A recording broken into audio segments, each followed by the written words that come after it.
Hey guys, it's Wednesday, so it's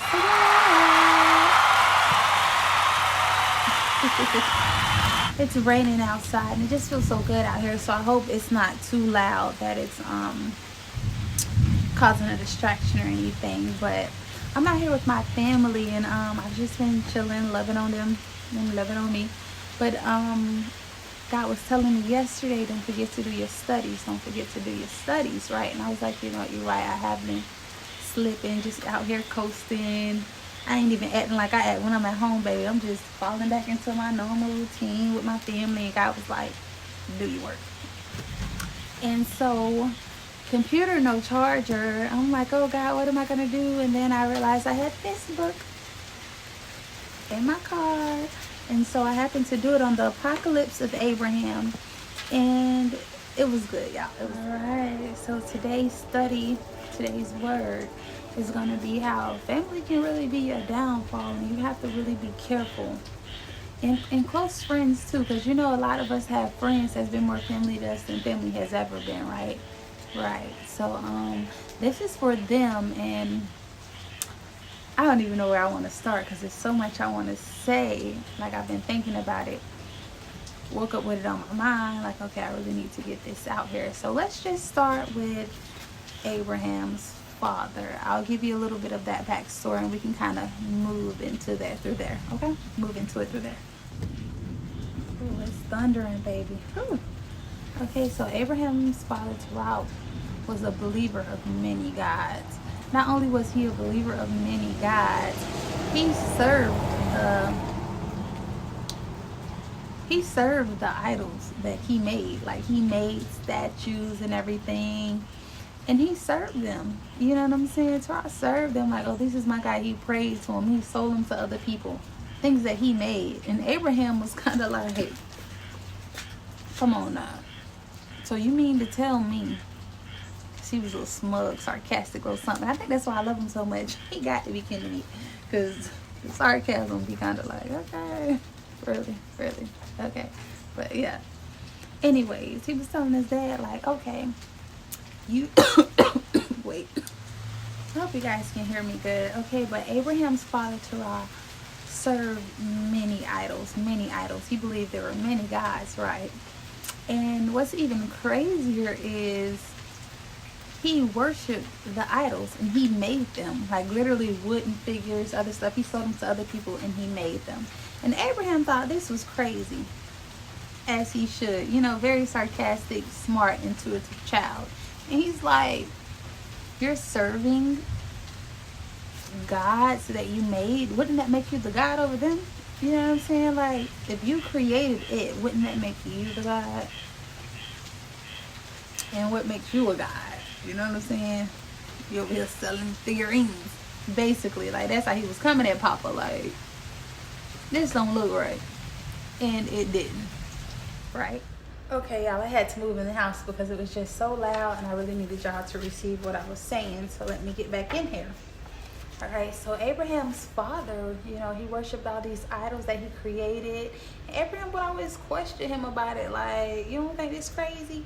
And his dad would get an attitude with him, and that's just one thing. If you can't question somebody or bring something to them without them getting an attitude, feeling away, then it's going to be really hard to talk to that person. And that's one thing right there that lets you know maybe you have to step back from these people. You know what I'm saying? Because sometimes you have to leave people to themselves. But that's not even the bulk of what I'm trying to say. So let's get into it, right? Now, I do want y'all to understand that when you worship things, it almost become like a deity. You know what I'm saying? Spirits can attach itself to that item. That's how far belief goes. You know what I'm saying? It won't make him a god, but it can turn into something that God will not be proud of, and you'll see what happens when you start to idolize things over the Creator. And I want to say, you can't believe everything that someone tells you. You know what I'm saying? You can't just run with it, because people lie. People might know somebody that you know, and just because y'all are cordial between each other, they might use that person to get under your skin and you'll definitely believe it because, oh well, it came from such and such. You know what I'm saying? You have to question it. You know what I'm saying? Sometimes you have to question where the information comes from. How can this be true? Did I even tell this person about this, or this person even know about this? You know, you have to dig deep into it because people just lie. People lie. And I'm going to tell you, like, Terah was dead set on these guys. You need to believe these guys. And Abraham questioned it. And I'm glad he questioned it because at the end of this, you're going to see how it saved his life. You know, he was like, surely these figurines can't be God. They can't do anything for themselves. One of them head fell off. Like, literally, he walked past one of them and the head fell off. And he like, oh crap, his dad was mad. Abraham, you know, what you doing? Disturbing the gods. Help me pick him back up. He helped him pick him back up. The head fall off again. He takes the body of another god and puts that one on top of it. And it left the one he was serving headless. So it's like, Abraham like, come on, bruh. Come on, bruh. This your God? Your God can't even pick himself off the ground if it fall. Like, come on, bruh. This what he's like, come on, Dad. Come on. Make it make sense. So, anyways, Abraham's going to catch a sale for his dad, basically. He got the idols, the gods in his little handbag or whatever, and he's like going to sell them for his dad. And he's questioning it all because he's fed up. He's tired of the BS. And he's like, there's no way these figurines can be God. It couldn't pick his head up off the ground, literally. There's no way my dad could be the God and he created them because he served them. What God serves somebody? That don't even make sense. And although the sun is so bright and shining with all his glory, it's no way it could even be God because the clouds and the moon obstruct it. And God, baby, can't nothing get in the view of God. When God stepped down, he's so great, he's so mighty. He lights up the darkest crevices of the earth. So we already know the sun can't be God because we get night. So he runs into these people, right? And all of a sudden the camels go crazy, spitting and stuff, and they break two of the figurines, right? And the people like, why didn't you tell us God was in the bag? You know, the idols was in the bag. We would have let the camels smell it, and they would have knew that it was good, and they wouldn't have done that. And Abraham just looking like ninja. He ain't saying that, but he coming like, come on, God. Because he more concerned about, dang, man, I ain't finna have the money. I'm finna go back with the money short, and my dad finna be pissed off.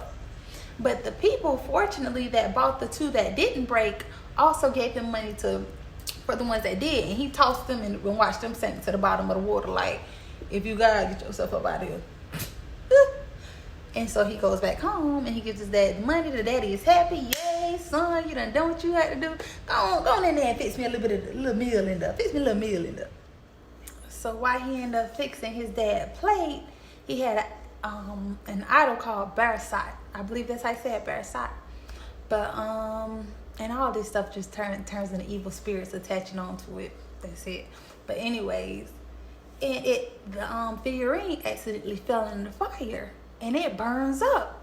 And Abraham watching it like, but I'm supposed to believe in you, right? And so sarcastic Abraham, he gonna give his daddy his food. The daddy blessed the food, and I can remember who he had blessed for it.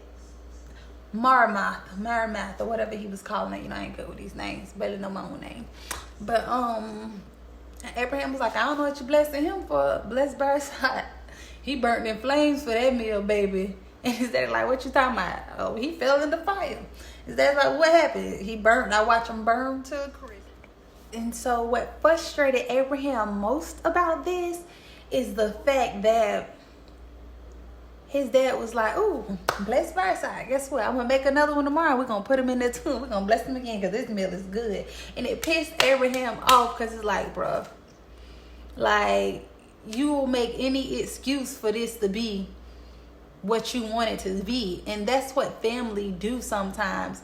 You can come to them and say this, and they'll try to change it. In close friends, like I said, it's not just about family, people that you're close to, they will try to twist up and make you fit their narrative as much as they want. And the ideal of it all is You have to get away from them. You know, it's a lot of times where we stay. Like, even at now, Abraham frustrated. Abraham noticed some BS, but he's still following up behind his dad. You know what I'm saying? He's being sarcastic about it, but he's still going out and selling them, giving them to other people. You know what I'm saying? It's like you can know somebody dead, you know, and you can be frustrated, not believe what somebody say, but still sit in a mess. And you end up getting burnt by their flames and really had nothing to do with it. Really was trying to talk them down. Like, they might have been saying something to you, and you was like, nah, that don't sound right. I don't know about that. You know what I'm saying? Not trying to get in the mess, but listen, just because you was there hearing that stuff, you get burnt from their flames. Because somebody be like, well, what you said while you were sitting there, you could have absolutely said nothing, but you was in the midst of the foolishness. And that's why God say don't sit with fools or you become one. But let's keep going. I'll save the good stuff for last. So Abraham and his dad end up getting into a minor altercation. Not physical or anything like that, just a minor altercation, because he's telling Abraham, you know, thanks for, you know, bringing me back the money. You're going to be blessed. My God's going to bless you. And Abraham got aggravated. Like, I don't believe in that. That's stupid, basically. And his dad got mad. He like, man, you know, depart from me, basically. Get out my face. In so many words. They don't say it like that, but when you read it, you're gonna get those vibes. You know what I'm saying?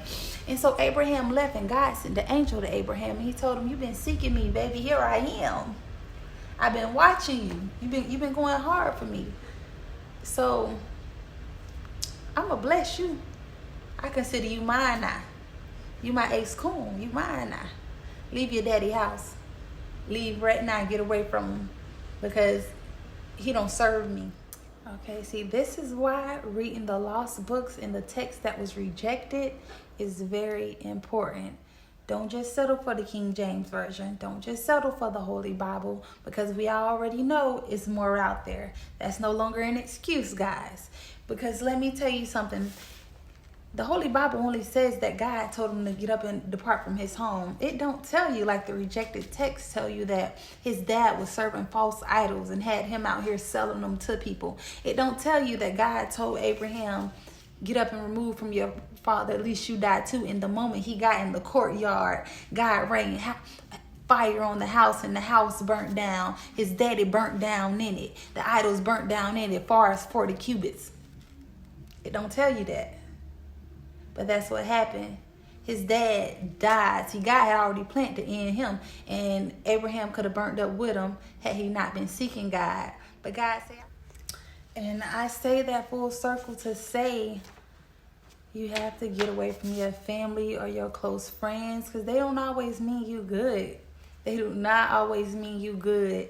And sometimes they are malicious and they're evil. But apart from that, sometimes they're just stuck in their own ways. Sometimes they feel strongly about something and believe something that they don't want to know the truth. They don't care to know the truth. You know what I'm saying? Sometimes it's easier for them to believe what they want to believe because they got the spirit of hostility in their hearts. You know what I'm saying? It's too hard for them to say, I heard you said this and that hurt me when. Or it's too hard for them to say, you know, I didn't agree when you said. They much rather hate you. They much rather hate you. It's a whole lot easier to dislike you than to come to you and say, hey, this happened and someone said this. It's some family and friends that just has the gift of gab, baby. They talk about everybody. I got one family member that talk about everybody. When I say they talk about everybody, I'm 10 out of 10 sure they done said something about me. You know what I'm saying? They talk about our family. The moment they sit in my chair to get their tresses twisted, they talk about our family. They talk about my family that ain't no kin to them. They just talk. And I had to learn to stay away from that. I used to be real careful about what I say. Like, no, I don't think so. And I don't know about that. But I listened to it. You know what I'm saying? And it started putting, but I used to listen to what they said. And it started putting me morally in a very uncomfortable position. You know what I'm saying? Like, dang, I can't even go and tell this other person that I might care about, like, hey, such and such said this, because how do it look to me? It doesn't look good for me. It looked like I sat with fools and now I am a fool. You know what I'm saying? And when I say bad, baby, they talk about everybody like a dog. It took me telling them, you must be jealous of my sister or something, for them to stop saying nasty stuff about them. whenever we was around each other, they ain't say, I ain't gonna say nothing about them, period. They ain't just stopped talking about them. No, they kept their name in their mouth. They was just nice about it this time. That's what I mean. And I love them to death. I may only see them twice a year now. I love them to death. But I know they got the gift of gab. And because of that, I can't call you and tell you stuff about me. And when I'm coming through to see my people like I'm here, I can't stop by and see how you, sorry about that, but I can't stop by and see how they doing because I know. And I never want to be caught up in no mess. Like, I never know anything. When I say I'm so to myself, like, I'm so to myself. If I know anything, somebody brought it to me. Trust me, because I don't go looking. But, yeah, I noticed I had to love that person from a distance because I can't be a part of that. You know what I'm saying? Listening to people speak down on people, and even if you don't agree with it, just sitting there and listening, you know what I'm saying? You're just as bad as they are. And so I say that to say, don't let your close people and your family and friends wind you up in hell with them. Don't think, oh, it's just what they said and I'm just entertaining it. That shit was, it was getting good, y'all. I almost cursed. So let me wrap this up. But yeah, don't be in the midst of people who be on mess. Wind you up in hell with them just off a humbug. Like I seen recently where this dude and a whole bunch of his friends finna go to prison. He catching life because his sister called him and said, oh, her dude hit on her, but he didn't. She had done hit the boy upside the head with a bottle, threw chairs at him, like really beat this boy down, and then called her brother. Oh, he come do. And guess what the brother did? Grabbed all his friends, came with a gun, and killed that boy. And when they was going over it in court saying, did you know that she did this and that? The brother was just like, no. Bro, you just lost your whole life behind some mess. Come on now. So yeah, I'm gonna close that out. It was so much more I wanted to say. I hadn't practiced it all night. I can't even say it now because I done said it too much in my sleep and everything. But yeah, sometimes you have to step back from family, step back from those close friends that you can't talk to and you can't correct. You know what I'm saying? Who only want to see the bad side of things, who only want to cause confusion and strife and promote what is evil, because you'll wind up in the same boat with them. And even though that wasn't in your heart, you followed up with it. You could have been the one who branched out and saved these people. You could have been the one to say, hey, you know, have you ever heard of my God? Instead you say, hey, get these idols. Not saying that's what Abraham did, because he fought for God, but you know. All right, guys. I hope you have a blessed day. This boy ain't gonna let me breathe, so I gotta get up out of here. Cap kiss. Oh, that's a good kiss. It's the best. Blessed day.